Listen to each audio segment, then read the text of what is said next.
Hey guys, Dom here, back again with another Bethesda video. Now, over the last few weeks or so, I've been diving into the relationship between Bethesda Game Studios and parent company Zenimax Media, and trying to see the connection as to why Bethesda Game Studios have gone from one of, if not the most endeared companies within the entire gaming industry, with hugely successful titles like Fallout 3 and Skyrim hitting true universal acclaim, to a company that has now tripled in size and releasing half-baked games and ideas like the disastrous Fallout 76. Filled to the brim with immoral and unjust microtransactions like a $7 in-game fridge and skin sets or bundles for the price of over $10 to $20.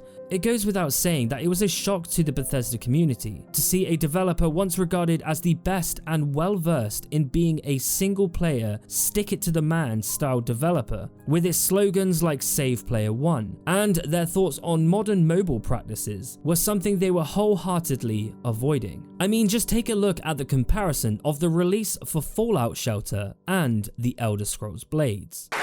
Now, this game is going to be free, but don't worry, there are no paywall timers. You don't need an internet connection.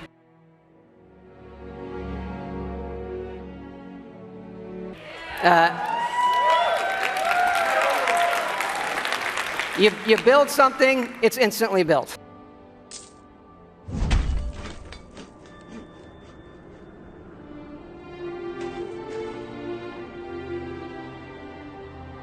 I mean, it's night and day. So what happened? Well, in a previous video I made, we touched on the truth behind Bethesda's monumental change and how, due to investors buying into Zenimax Media back in 2016, Zenimax have been on the warpath to monetize any and all aspects of Bethesda and its subsequent IPs. To which, if you want to check out that video, I will leave it linked down in the description below. As I said, it's a great insight as to just what the hell has been going on over at Bethesda over the last few years. However, today we are going to be talking about the man behind it all. The man calling the shots. The man, I'm afraid, that will inevitably kill Bethesda Game Studios. And that man is none other than Robert Altman. Now, just to clarify, there are a few points I will cover within this video that were first reported on, or at least the first person I've seen report on this, and that person is Luke Stevens, to which I will leave a link to his channel, which I definitely recommend you check out, and said video down in the description below.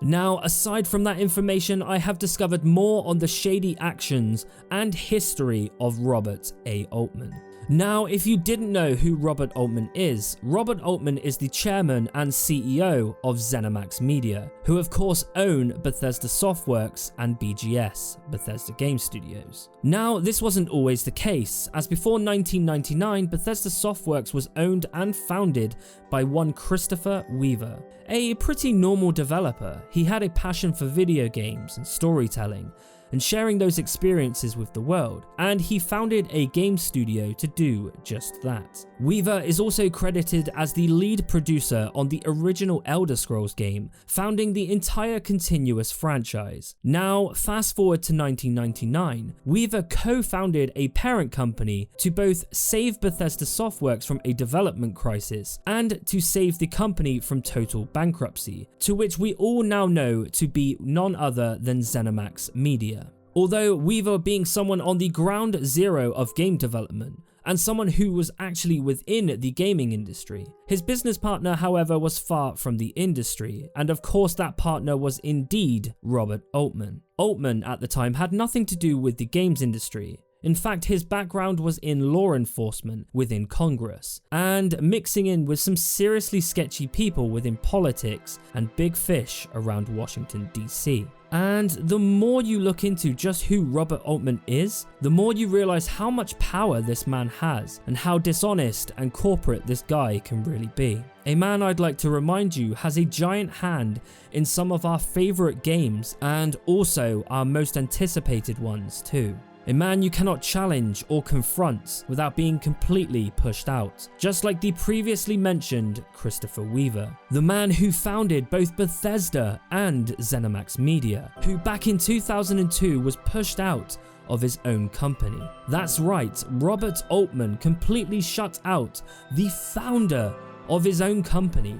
A company that Robert had been brought into by Christopher, I might add. So that instantly tells you what kind of person we are dealing with here. To which, whilst this was going on, Christopher then proceeded to sue Robert and Zenimax Media for a bunch of severance / owed money that Robert owed Christopher. To which this matter was then settled out of court, more than likely to protect any shady practices that was leading Christopher out of the company and keeping him quiet on all issues regarding this. So again, Robert Altman is not a guy to cross. He's a well-versed corporate lawyer, and honestly, he can worm his way out of any situation. Case in point, Zenimax under Robert's command was sued again by a one John Carmack, one of the subsequent owners of id Software, stating that Zenimax Media again owed money to Carmack in the sum of $22 million during the acquisition of the developer id Software back in 2009. To which again, the matter was settled outside of court, which again was probably to avoid the entire story coming out. Now, lastly, Robert Altman in his lawyer days once owned his own law firm under the name of Law Offices of Robert A. Altman, to which in his day-to-day life, Robert would represent huge conglomerate companies that were either caught up in scandals or wrongful practices. Robert was the person in situations like these that companies like this would come knocking on Robert's door.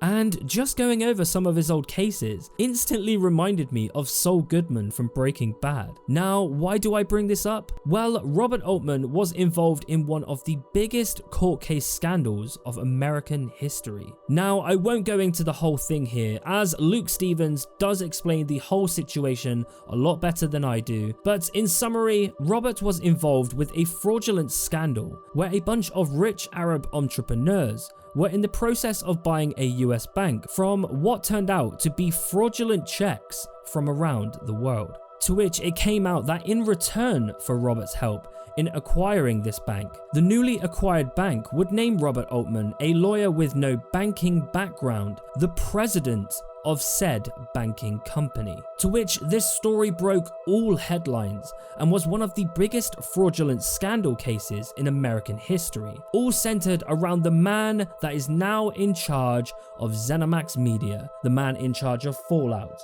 the man in charge of Elder Scrolls, the man in charge of Starfield, and so on and so forth. Again, Robert knew how to escape these situations and got off with a warning and a promise that he'd never work in law enforcement again, to which again many years later led him to now run Zenimax Media as its chairman. The same man that years later kicked out the very man who founded that company. Now, the reason I bring this up time and time again is because within Robert's rule over Bethesda, it's clear that Robert is the one calling the shots, and it's clear that any who oppose his decisions for all developers under Zenimax Media will instantly be pushed out without question, or in some cases even pay. And over the last few years, we've seen a ton of Bethesda veterans, people who have been with the company for years, just up and leave.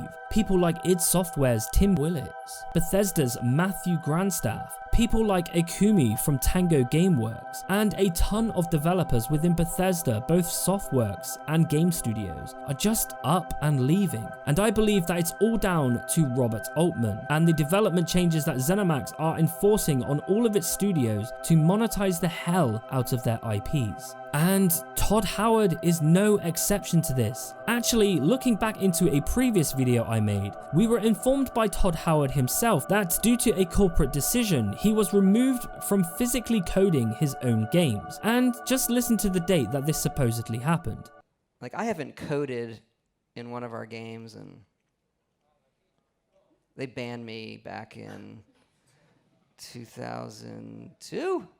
Oh, so, wow. Yeah. No, 2006 is probably the last code I wrote. Now, did you hear what year he first said? 2002, the year Christopher was kicked out of Bethesda. He then lands on 2006. He was still physically developing The Elder Scrolls 4 Oblivion at this time, and then seemingly in his own words was banned from developing his own titles. And whose decision would that have been? Roberts. And as we've seen in all recent activity within Bethesda, tons of studio expansions, to the corporate decision of forcing Bethesda to make a live service Fallout game, whilst Todd Howard would have announced to ZeniMax the creation of the next adventure, Starfield. The expansion for another mobile title after the success of Fallout Shelter, to put in place pay-to-win practices on those mobile titles. Again, things looking back to, let's say, 2015 was completely unrelated to Bethesda or their Softworks developers. Things that Bethesda never really ever needed to be successful or earn money. But when a man outside of gaming, with a huge history of rubbing elbows with some of Washington's finest and sketchiest conglomerates, it's easy to see where these sorts of outrageous decisions are coming from. Because at the end of the day, who's going to say no to Robert Altman? Todd Howard?